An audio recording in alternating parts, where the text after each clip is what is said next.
আততায়ীর হামলা থেকে ঠিক অল্পের জন্য বেঁচে গেছেন সাবেক মার্কিন প্রেসিডেন্ট ডোনাল্ড ট্রাম্প। পেনসিলভেনিয়ায় নির্বাচনী জনসভায় তাঁর উপর গুলি চালিয়েছে বন্দুকধারী নিরাপত্তা কর্মীদের পাল্টা গুলিতে এই সন্দেহভাজন হামলাকারী সহ নিহত হয়েছেন দুজন। হামলার নিন্দা জানিয়েছে মার্কিন প্রেসিডেন্ট জো বাইডেন, তবে তাকে দুষছেন রিপাবলিকানরা। স্বাগত জানাচ্ছি বিশ্বের বিভিন্ন সংবাদ এবং সংবাদের বিশ্লেষণ নিয়ে চ্যানেল 24-এর সাপ্তাহিক আয়োজন মিনিস্টার শ্রী আন্তর্জাতিকের আজকে সাথে রয়েছে রহমান রাশেদ। আমরা শুরুতে যে ঘটনার অবতারণা করেছি সেই বিষয়ে প্রতিবেদন রয়েছে এবং এই প্রতিবেদনের পর আমরা আমন্ত্রণ জানিয়েছি ইতিমধ্যে কথা বলার জন্য জাহাঙ্গীরনগর বিশ্ববিদ্যালয় আন্তর্জাতিক সম্পর্ক বিভাগের অধ্যাপক ফজলুল হালিম রানা এবং সেই সাথে যুক্তরাষ্ট্র প্রবাসী সাংবাদিক শিহাবুদ্দিন কিসলু। তারা দুজন আমাদের সাথে ইতিমধ্যে যুক্ত হয়েছেন। তবে আলোচনায় যাবার আগে আমরা প্রতিবেদন আপনাদের দেখে আসতে চাই, তারপর মূল আলোচনা যাচ্ছে। Take a look at what happened.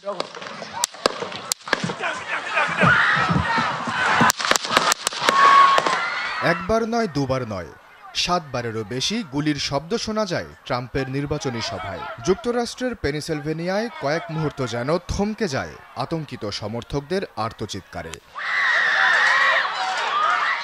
আত্মরক্ষায় বক্তব্য থামিয়ে বসে পড়েন সাবেক মার্কিন প্রেসিডেন্ট। উঠে দাঁড়ান খানিক বাদেই সে সময় রক্ত ঝরতে দেখা যায় কান ও গাল থেকে। তবে ভীত না হয়ে হাত মুষ্টিবদ্ধ করে চিৎকার করেন, ফাইট ফাইট ফাইট।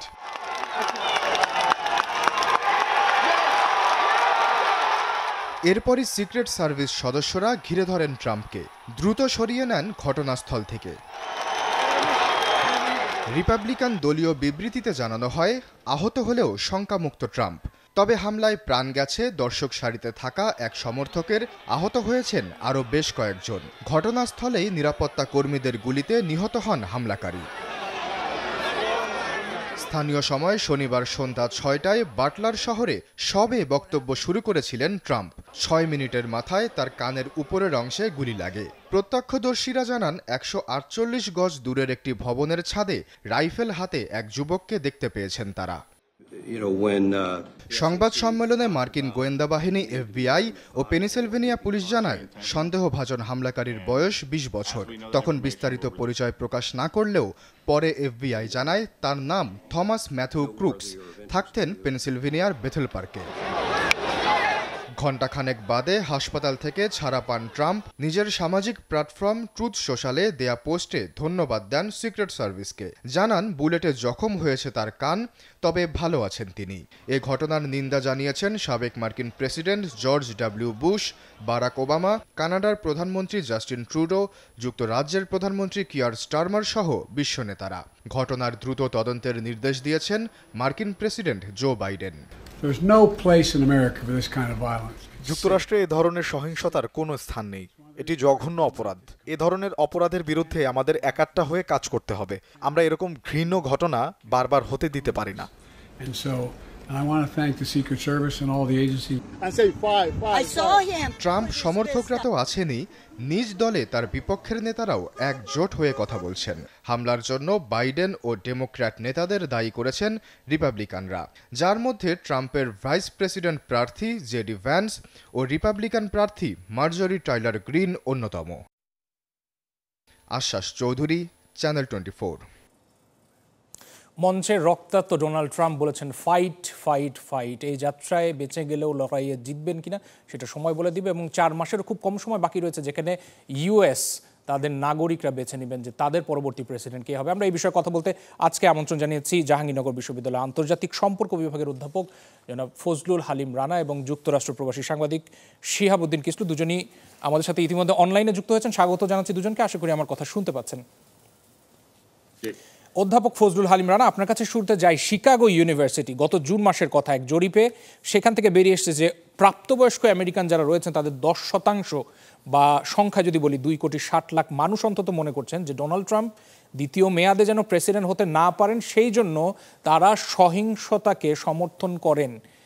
এই যে হামলার ঘটনা ঘটলো, তাহলে কি এই ঘটনাই ইঙ্গিত দিচ্ছে যে নির্বাচনী বছরে অঘটনের মাত্রা বাড়বে বা সেটা কেবল শুরু?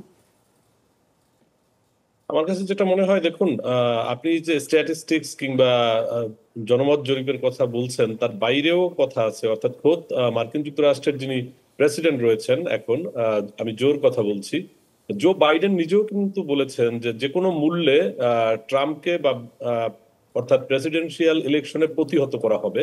তো এই যে শব্দ চয়ন, যেটা মার্কিন যুক্তরাষ্ট্রের যে রাজনীতি দীর্ঘকাল ব্যাপী আমরা যেটা দেখে আসছি, সেই রাজনীতির ক্ষেত্রে যখন নির্বাচন গড়িয়ে আসে এবং তখন দেখা যায় যে দুটো দলের মধ্যে বাকবিতণ্ডা হয়, আমরা স্টেজ পারফরমেন্স দেখি, তাদের বিভিন্ন আপনার ডিবেট দেখি, কিন্তু কখনো এই ধরনের শব্দ চয়ন কিংবা, অর্থাৎ আমি বলতে চাচ্ছি যে আগের জায়গা থেকে এখনকার রাজনীতিকদের যে অবস্থান সেটা অনেকটা পরম কিংবা চরম, যে কারণে তিনি হয়তো প্রতিহতের ঘোষণা দিয়েছেন। এখন সেই প্রতিহত যে এরকম তাকে হত্যা করে করতে হবে, বিষয়টা এরকম নয়। কিংবা আপনি যে জরিপের কথা বললেন, তারা যে ভায়োলেন্সের কথা বলছেন সেটা সে কারণেই ঘটবে এমন নয়। কারণ অতীতে আজকেও আমরা দেখলাম যে সারা দুনিয়ার গণমাধ্যমে কিন্তু যখন এই হত্যা চেষ্টার ঘটনা ঘটেছে, যেহেতু এফবিআই এটা প্রাথমিকভাবে বলেছে যে তাকে হত্যা করার জন্যই চেষ্টা করা হয়েছে, সেজন্য আমি বললাম যে হত্যা চেষ্টার ঘটনা ঘটেছে, তখন থেকে কিন্তু সারা দুনিয়ার গণমাধ্যম কিন্তু তুলে ধরেছেন মার্কিন যুক্তরাষ্ট্রে এর আগে যে কত 4 জন প্রেসিডেন্ট আততায়ীর হাতে নিহত হয়েছেন এবং কাদের এরকমের অ্যাটাক করা হয়েছে। এবং সেক্ষেত্রে ঠিক একইভাবে থিওডর রুজভেল্টকে 1912 সালে জনসভায় এরকমের অ্যাটাক করা হয়েছিল।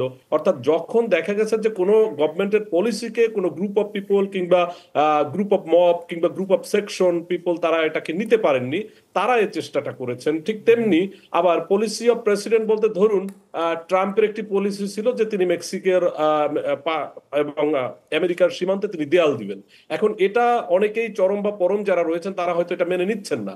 এখন এ ঘটনার জন্য হত্যা করা চেষ্টা হতে পারে, কিংবা আমি যেটা বললাম যে সরকারের পলিসি। কিন্তু মজার ব্যাপার হচ্ছে যে যে কারণে এবারের এই বিতর্কটা দুনিয়াব্যাপী চলছে আজকের, তার কারণ হচ্ছে ডোনাল্ড ট্রাম্প তো এখন মার্কিন যুক্তরাষ্ট্রের প্রেসিডেন্ট নন এবং তিনি সরকারেরও প্রধান নন। কাজেই তাকে যে হত্যা করার যে চেষ্টা, সেই চেষ্টা কিন্তু এখন যে তার যে দল কিংবা আপনার সিভিল সোসাইটি কিংবা পলিটিক্যাল এক্সপার্ট তারা যে বলছেন যে এই হত্যা চেষ্টাটা করা হয়েছে মূলত তাকে প্রাণনাশের উদ্দেশ্যে এবং যাতে তিনি নির্বাচনে জয়ী হতে না পারেন। যুক্তরাষ্ট্রে আমাদের সহকর্মী রয়েছেন শিহাবুদ্দিন কিসলু। শিহাবুদ্দিন কিসলু, এই মুহূর্তে বিশ্বের গণমাধ্যম ছেয়ে আছে যে এই ডোনাল্ড ট্রাম্পের উপর হামলার ঘটনা এবং সব জায়গায় সেই ফুটেজ চলছে। আমার প্রশ্ন হচ্ছে যে যুক্তরাষ্ট্রে এই মুহূর্তে অবস্থান করছেন যে নাগরিক রয়েছেন এবং যারা অবস্থান করছেন তারা কতটুকু নিরাপদ মনে করছেন সামনে নির্বাচনকে ঘিরে, বিশেষ করে এরকম একটা হামলার ঘটনায় এই মুহূর্তে সেই দেশের ভোটার যারা, তাদের প্রতিক্রিয়া কি? দেখুন, যে বিষয়টি যে ডোনাল্ড ট্রাম্প কিন্তু একজন প্রার্থী, তিনি সিটিং প্রেসিডেন্ট নন।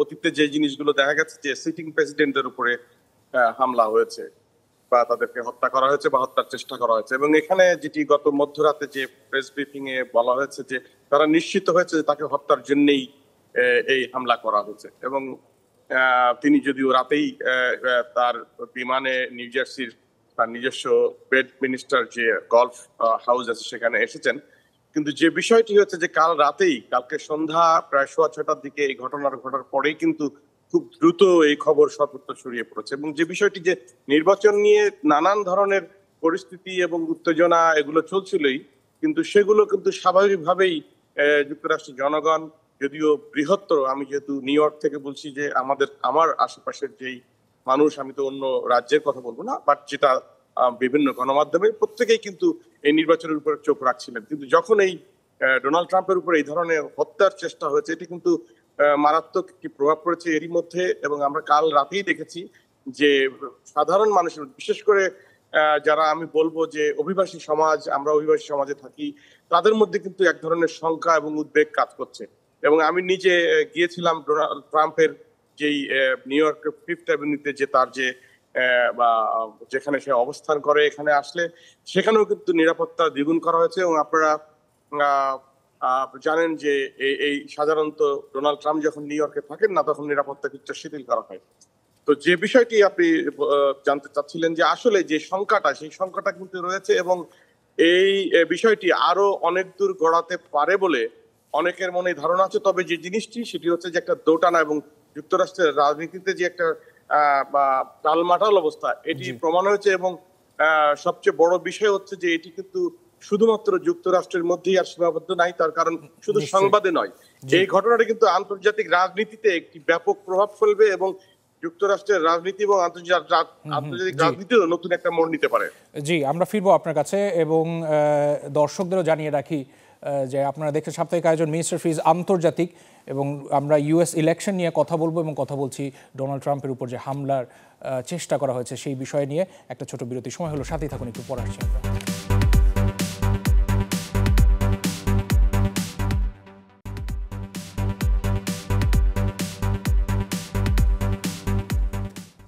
আপনারা দেখছেন মিনিস্টার ফ্রিজ আন্তর্জাতিক, রহমান রাশেদ আপনাদের সাথে রয়েছে এবং আলোচনায় ছিলাম যুক্তরাষ্ট্রের আসন্ন ইলেকশন নিয়ে এবং ডোনাল্ড ট্রাম্পের উপর যে হামলা ঘটেছে গতকালকে। অধ্যাপক ফজলুল হালিম রানা, আপনার কাছে এই পর্যায়ে আরও একবার চলে যেতে চাই। জো বাইডেন, যিনি কিনা রানিং প্রেসিডেন্ট ইউএসের এবং তিনি বেশ চাপে রয়েছেন সামনের ইলেকশনকে ঘিরে, এদিকে ডোনাল্ড ট্রাম্পের উপরে এমন হামলা আসছে যে ইলেকশন, যেটা 5 নভেম্বর ধরে নেওয়া হচ্ছে যে যুক্তরাষ্ট্রের পরবর্তী প্রেসিডেন্ট নির্বাচিত হবেন জনগণের ভোটে, তাতে কি ডোনাল্ড ট্রাম্পের পক্ষে কিছুটা ভোট বা সমর্থন আরও হেলে পড়তে পারে কিনা, কি মনে হচ্ছে আপনার?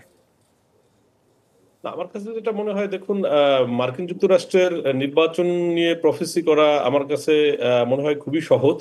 কারণ হচ্ছে যে আপনি এই ঘটনা না ঘটলেও আমরা ধরেই নিয়েছিলাম, আমরা যারা এই নিয়ে কাজ করি বা বিশ্লেষণ করি, যে জো বাইডেন অসম্ভব রকম চাপের মুখে রয়েছেন, অর্থাৎ ডেমোক্র্যাটরা, সেটা বোধ ডোমেস্টিক এবং ইন্টারন্যাশনাল যে পলিটিক্স, আপনি প্যালেস্টাইন, গাজা থেকে শুরু করে রাশিয়া, ইউক্রেন এবং রাষ্ট্রের মধ্যে যে তার যে নীতিগত যে সিদ্ধান্তগুলো রয়েছে, অর্থাৎ গভর্নমেন্ট যে পলিসিগুলো রয়েছে, সেগুলো আসলে মার্কিন যুক্তরাষ্ট্রের যারা নাগরিক, যারা বসবাস করেন মার্কিন যুক্তরাষ্ট্রে, তারা বেশিরভাগই, অর্থাৎ যে স্ট্যাটিস্টিক্স গুলো আমরা পাই, তাতে তারা তার পক্ষে অবস্থান করছেন এমন নয়, কিংবা ডেমোক্র্যাট শিবিরে একটা ভাটা পড়েছে আপনি বলতে পারেন।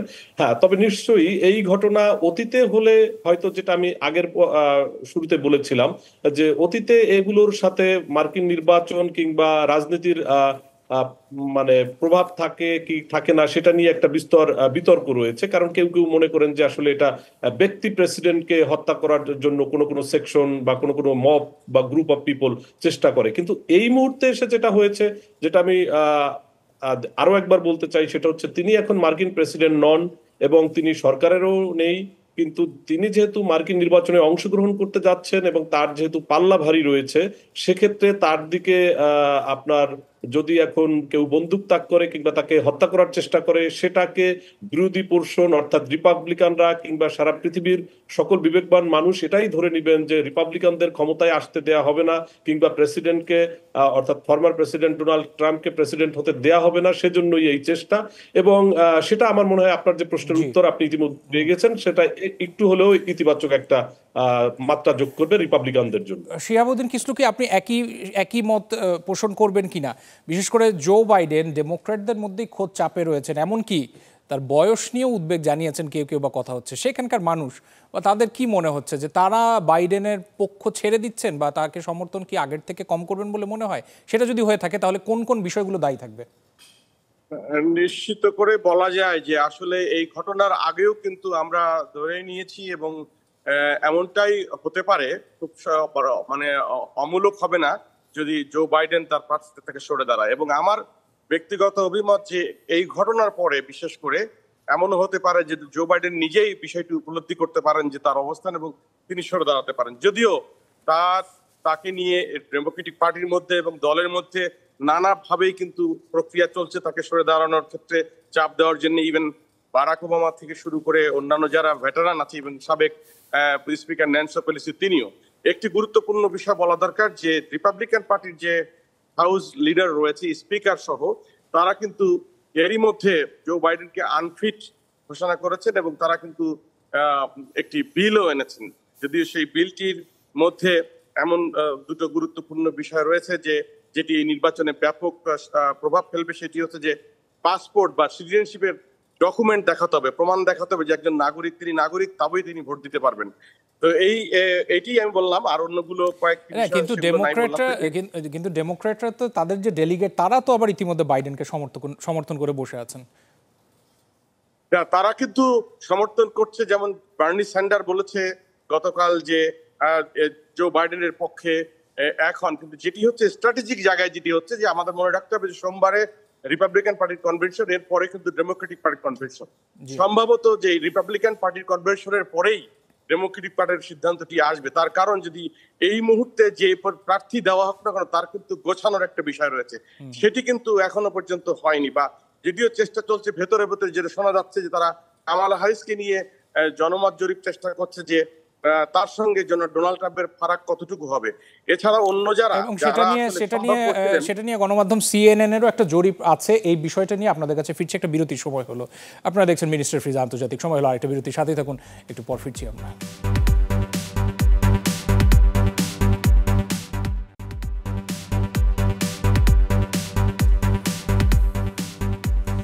আপনারা দেখছেন মিনিস্টার ফ্রিজ আন্তর্জাতিক। জো বাইডেন নিজে থেকে সরে না দাঁড়ানো পর্যন্ত তার বিকল্প কে হবে সেটা এখন পর্যন্ত ডিসিশন নেয়ার বা সিদ্ধান্ত নেয়ার সুযোগ নাই।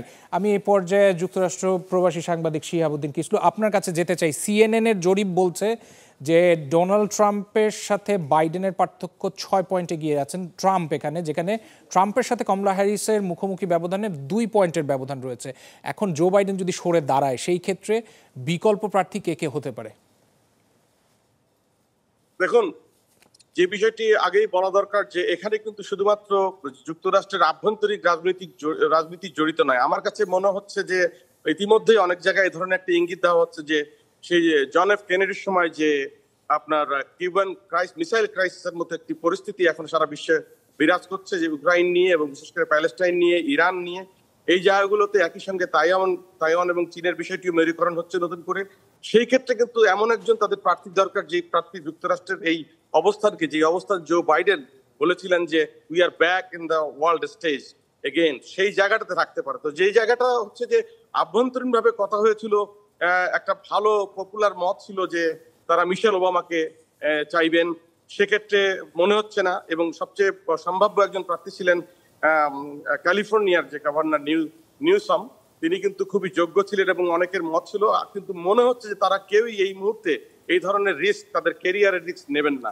তো সেই ক্ষেত্রে তারা যে বিষয়টি দেখছে যে কামালা হ্যারিসকেই একমাত্র সামনে এগিয়ে নিয়ে যেতে পারে, যদি শেষ মুহূর্তে আমরা এই নাটকের শেষ উত্তরটি পেতে পারি। কিন্তু এখনো পর্যন্ত যে বিষয়টি হচ্ছে যে পরিষ্কার কিছু বলা যাচ্ছে না। জো বাইডেন নিজে বলছে আমি আছি, এবং ডেমোক্রেটরাও কিন্তু এখনো তার পেছনে আছে, বলার চেষ্টা করছে শেষ মুহূর্ত পর্যন্ত যে একমাত্র জো বাইডেনকে দিয়েই কিন্তু ডোনাল্ড ট্রাম্পকে ডিফিট দেওয়া গিয়েছিল, এবং তারা মনে করছে এই দুটো ইমেজ, ব্যক্তি ইমেজটাকে কাজে লাগাবেন রাদার দেন পার্টির যে ব্যর্থতা এবং যে আন্তর্জাতিক রাজনীতি আছে। অধ্যাপক ফজলুল রানা কি মনে করছেন যে ডেমোক্রেটরা তাহলে কাকে বেছে নিতে পারেন যদি জো বাইডেন সরে যায় শেষমেশ? না, জো বাইডেন এই মুহূর্তে সরে গেলে ডেমোক্র্যাটদের যে অবস্থা তাতে যেমনটা প্রবাসী সাংবাদিক বলছিলেন যে আপনার কমলা হ্যারিস কিংবা এর থেকে গ্রহণযোগ্য যে ক্যান্ডিডেট যারা রয়েছেন তারা এই রেসে পার্টিসিপেট করবেন না। কারণ মার্কিন যুক্তরাষ্ট্রের যারা রাজনীতিক, সে ডেমোক্র্যাট হোক কিংবা রিপাবলিকান হোক, আমরা বাংলাদেশে বসে যেমনটা বুঝতে পারছি যে আগামী নির্বাচনে কারা ভালো করবে বা ভালো করার সম্ভাবনা রয়েছে, তো তারা ওখানে দীর্ঘদিন রাজনীতি করেন, তারাও নিশ্চয়ই প্রত্যেকেই সেই রকমের পলিটিশিয়ান। কাজেই এই ঝুঁকিটা ব্যক্তি জীবনের রাজনীতিতে অনেকেই নিতে চাবেন না, এবং সেক্ষেত্রে আমার কাছে মনে হয়েছে যে কমলা হ্যারিসই হতে পারেন একমাত্র বিকল্প। তবে সেই বিকল্প দিয়েও আপনার ডেমোক্র্যাটরা এই নভেম্বর রেসের যাত্রায় শেষ রক্ষা হবে কিনা। জি, অনেক ধন্যবাদ অধ্যাপক ফজলুল হালিম রানা এবং শিহাবুদ্দিন কিসলু আজকের আয়োজনে যুক্ত হওয়ার জন্য। দর্শক, আজকের মতো মিনিস্টার ফ্রিজ আন্তর্জাতিক এখানেই শেষ করছি। সাথে থাকার জন্য সবাইকে ধন্যবাদ। ঠিক আগামী সপ্তাহে একই দিনে একই সময় হাজির হবো চ্যানেল 24 এর পর্দায়। ভালো থাকবেন সবাই।